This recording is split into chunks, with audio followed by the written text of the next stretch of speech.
Fala pessoal, bom dia, boa tarde ou boa noite, dependendo do horário que você for ver essa aula. Quem está falando aqui é o Thiago Leal, professor de refrigeração do Grau Profissionalizante da Unidade Boa Vista, que fica localizada no Recife. E hoje a gente vai estar falando sobre condicionador de ar do tipo Split System em seu acionamento. Acionamento, quando a gente se refere a acionamento, a gente quer dizer a parte do comando, desde o momento que eu ligo o meu equipamento através do controle remoto até o seu funcionamento como um todo. Vem comigo que a gente vai entrar num assunto bem interessante hoje, tá? Antes de tudo, a gente precisa entender um pouco a parte frigorífica do equipamento. E aqui na parte frigorífica a gente consegue verificar que o split system ele não se difere de nada de um equipamento comum. A parte frigorífica dele ela é igual à parte frigorífica de um equipamento de refrigeração qualquer que seja. Levando em consideração o ciclo básico, ele vai ter um compressor, um condensador, um dispositivo de expansão e um evaporador. E o fluido refrigerante que faz parte desse ciclo básico. Se você precisa entender um pouco mais sobre o ciclo básico, a gente tem uma outra videoaula que também foi disponibilizada pelo Grau Profissionalizante para os alunos, que fala sobre isso e está disponível nesse mesmo canal de atendimento aqui, através do YouTube, se é pelo YouTube que você está vendo. Se tem alguma dúvida sobre o ciclo básico de refrigeração, dá um pulinho nesse vídeo que você vai estar sanando todas as suas dúvidas. Apenas transferindo no ciclo básico, a gente tem aqui o compressor. Deixa eu só puxar a canetinha aqui para que você consiga ver direitinho. A gente tem aqui o compressor, o condensador, trocador de calor condensador, que a gente consegue ver através de uma unidade condensadora e um split. O dispositivo de expansão, que pode ser, dependendo da capacidade do nosso equipamento, um tubo capilar ou um Accurator para equipamentos acima de 18.000 BTUs, dependendo do tipo do fabricante, tá? Nossa unidade evaporadora, onde fica instalado o evaporador e a parte de comando do equipamento, e o fluido logo retornando para o compressor. Eu quero deixar claro, pessoal, que nessa aula o nosso propósito não é se aprofundar no ciclo básico nem no funcionamento frigorífico do equipamento, e sim na parte de acionamento e controle dele. Para isso que a gente tem os próximos slides para que a gente possa entender melhor, tá certo? E aqui, ó, a gente vai começar a ver o acionamento do nosso equipamento. Imagina o seguinte, eu estou no meu quarto ou na minha sala de trabalho, eu pego o meu controle remoto e faço um comando apertando no meu botão de on-off, informando porque o equipamento tem que ligar. Esse sinal ele vai ser recebido pela placa receptora do equipamento, que pode ser uma plaquinha similar a essa aqui, com displays ou não, dependendo do fabricante. E essa plaquinha não vai interpretar esse sinal, ela só vai dizer que recebeu o sinal. E esse sinal vai ser enviado para a placa principal do equipamento. Essa aqui é que vai interpretar o que esse sinal queria dizer. Temperatura de funcionamento, tipo de acionamento do equipamento.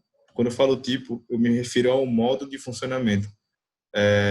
Todo o controle remoto dos equipamentos de climatização doméstica, mais precisamente dos split systems, eles têm alguns modos de funcionamento. O primeiro modo é o modo automático, o segundo modo é o modo refrigeração ou cool, em inglês, dependendo do fabricante. A gente vai encontrar em alguns fabricantes o modo desumidificador, o modo de só ventilação e o modo aquecimento. Como eu falo do Recife, especificamente, e da região litorânea do Nordeste, geralmente, na nossa região, a gente não tem a utilização do ciclo de aquecimento nos nossos equipamentos, porque a nossa temperatura aqui já é um pouco mais elevada. E por esse motivo a gente não tem esse tipo de configuração aqui. Os equipamentos que a gente utiliza geralmente são de ciclo só frio e não ciclo quente e frio. Voltando para o nosso assunto, para a gente não perder o fio da meada, a nossa placa principal vai interpretar esse sinal. E assim que a gente aciona o equipamento através do controle remoto, ele vai estar acionando o motor ventilador. Professor, para que o equipamento aciona o motor ventilador antes de qualquer coisa? Antes de eu ligar o equipamento e antes dele propriamente ligar-se. Ele aciona o motor ventilador para que os sensores que estão localizados na serpentina e o sensor na serpentina, como o sensor de serpentina, que a gente chama normalmente de sensor de degelo ou anticongelamento, e o sensor que está localizado para a leitura da temperatura ambiente, possam perceber as condições normais daquela sala ou daquele ambiente, e assim poder dizer para a placa se o equipamento vai entrar em operação ou não. Vamos seguir com o funcionamento normal. Acionei através do meu controle remoto, a placa receptora recebe o sinal, encaminha esse sinal para a placa principal de comando, onde o sinal vai ser interpretado. Deixa eu só descer um pouquinho aqui minha telinha para ficar melhor a nossa compreensão. Após a compreensão da placa, a interpretação da placa com referência a esse sinal, ela vai medir as temperaturas que existem no ambiente, através do sensor de ambiente, e a temperatura que existe na serpentina desse equipamento.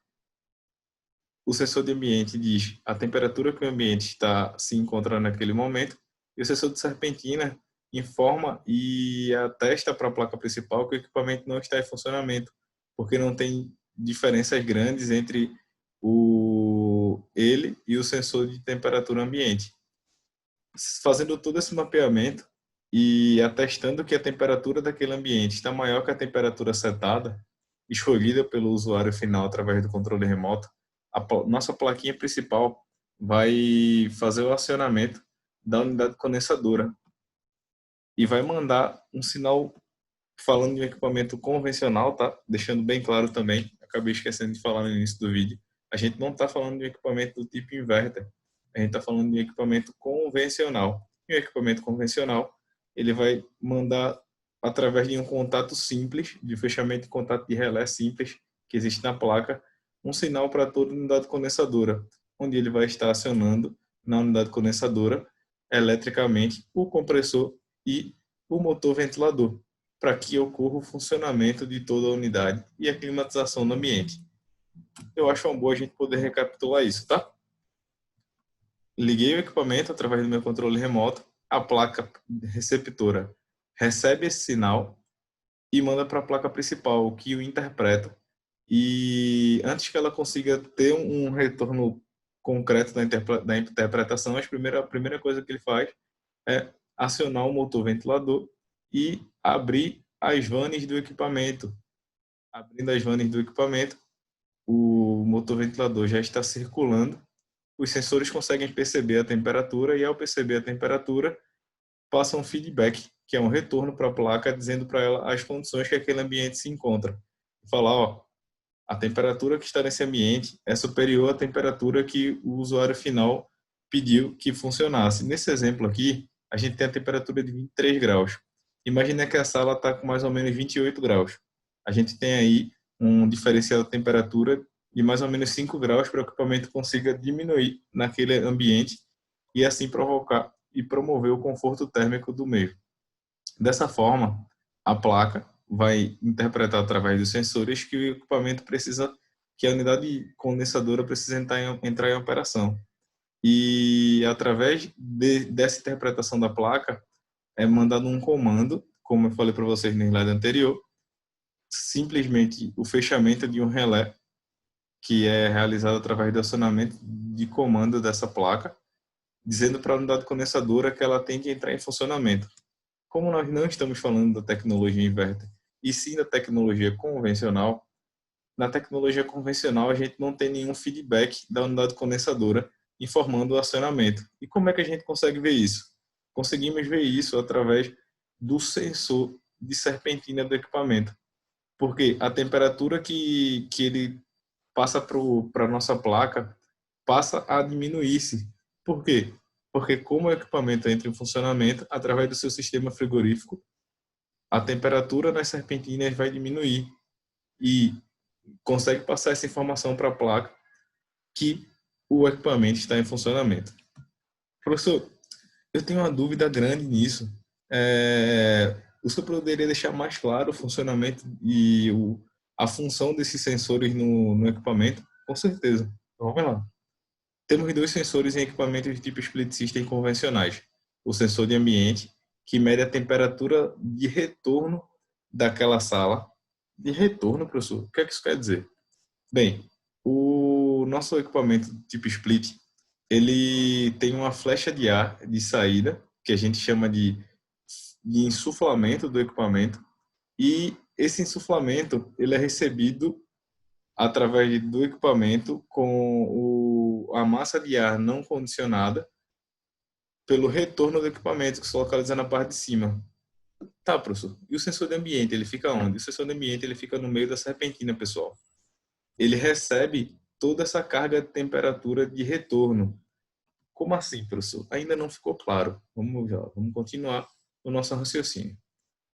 O equipamento, pessoal, para deixar bem claro, ele não é um ar-condicionado, como a gente geralmente escuta. Ele é um condicionador de ar. O que é que ele faz?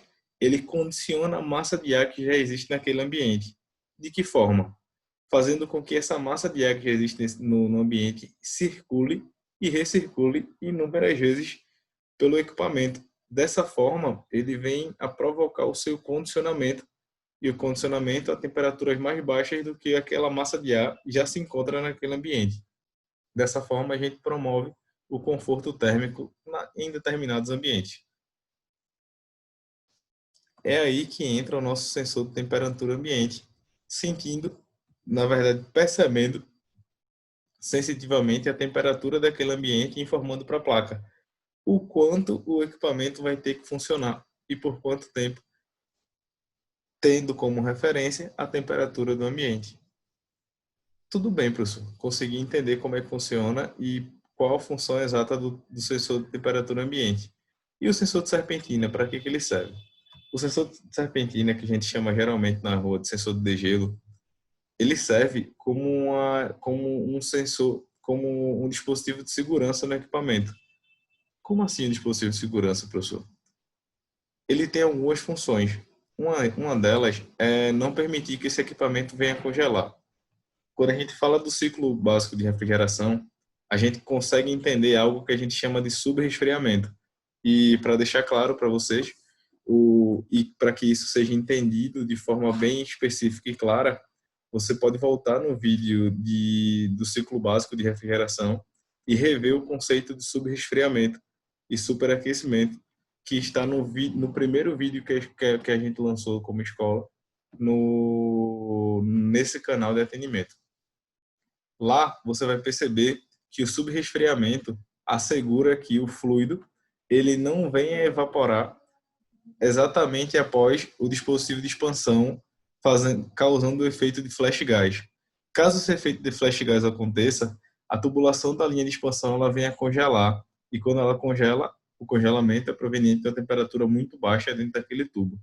E esse congelamento ele vai ser percebido pelo sensor de temperatura de serpentina, e ao ser percebido ele vai informar para a placa que tem algo de errado acontecendo com o equipamento e vai impedir o seu funcionamento após essa forma sensitiva de temperatura muito mais baixa naquele local. Outro ponto é informar para o equipamento que a unidade condensadora ela veio a entrar em operação, porque a temperatura do fluido naquele local veio a se diminuir. A função do sensor está bem, eu acho que ela está bem clara. Qualquer dúvida você pode deixar no comentário desse vídeo e a gente vai estar te ajudando com as dúvidas. Fechando tudo, a placa manda o sinal para a nossa unidade condensadora, e mandando o sinal para a unidade condensadora, o compressor e o motor ventilador entram em operação. Professor, pode existir a ocasião do compressor se desligar e o motor ventilador continuar funcionando, geralmente em equipamentos fixos, sem a tecnologia inverter, equipamentos convencionais, essa opção não existe. Só entra em operação o compressor juntamente com o motor ventilador, assegurando assim que nenhum dos dois trabalhe de forma sozinha, o que poderia ocasionar um problema futuro. Imagina se o compressor entra em funcionamento sem o motor ventilador. Isso poderia ocasionar uma alta temperatura de descarga, uma pressão de condensação muito alta e a não condensação do fluido, aumentando assim gradativamente a temperatura do subresfriamento no condensador e não provocando o efeito que a gente precisa para o resfriamento do fluido após o dispositivo de expansão. Isso causaria um problema muito grande para o rendimento do nosso equipamento. Então, eu queria deixar claro para vocês que todo o equipamento ele está correlacionado e trabalha em conjunto. Por quê, professor? O senhor fala muito isso, o senhor quer deixar isso muito claro. É provado, pessoal, que os profissionais que mais conseguem detectar defeitos nos equipamentos são os profissionais que acabam que conversando com os conceitos do equipamento. Isso foi assunto até de uma conversa hoje com um grande amigo meu, que a gente veio a conversar sobre profissionais que a gente admirava na área. E a gente chegou à conclusão que a maioria dos profissionais que eram muito bons ou que são muito bons ainda em atuação com detectação de defeitos de equipamentos, eles conversam com os conceitos da máquina. E falam, não, aqui nessa placa o que acontece é isso, e por que está acontecendo isso? E vai seguindo o caminho de conseguir entender através dos conceitos qual problema vem a ocorrer. Imagina o seguinte, nós como seres humanos somos programados para várias situações hipotéticas e a gente consegue ter vários tipos de sensações e de ações que a gente pode tomar. Isso é ilimitado. Para o equipamento, não. O equipamento ele foi programado para situações específicas e limitadas, não ilimitadas. São situações limitadas, elas têm limitações. E o equipamento só trabalha dentro daquelas condições pré-determinadas através do controle que existe no seu sistema interno integrado, que a gente chama de CI. E esse sistema interno integrado, esse circuito integrado, ele tem situações possíveis e finitas para funcionamento do equipamento. Caso o equipamento esteja operando ou venha a sofrer algum dano fora daquilo ou alguma situação que não está programada, o equipamento vai se desligar e apresentar um alarme, falando de equipamentos mais modernos, sem a tecnologia inverter até, deixando bem claro. Diferentes seres humanos, que nós somos limitados nas situações e nas ações, exceto falando de nossas capacidades físicas e cognitivas, o equipamento ele foi projetado para ser finito em suas ações. Para isso, a gente precisa entender os seus conceitos. Aí que está a importância extrema da leitura do manual de instrução. Ninguém sabe mais sobre o equipamento do que o fabricante que o criou. Então, não hesite em perder tempo, que na verdade você não está perdendo, lendo o manual de instrução do equipamento que o fabricante criou, porque você vai conseguir ali diminuir o tempo no diagnóstico de possíveis defeitos. E já dizia um grande professor antigo, um professor meu da escola técnica, que o bom profissional não é apenas aquele que sabe instalar, mas sim aquele que sabe detectar defeitos e consertar o equipamento reoperando ele.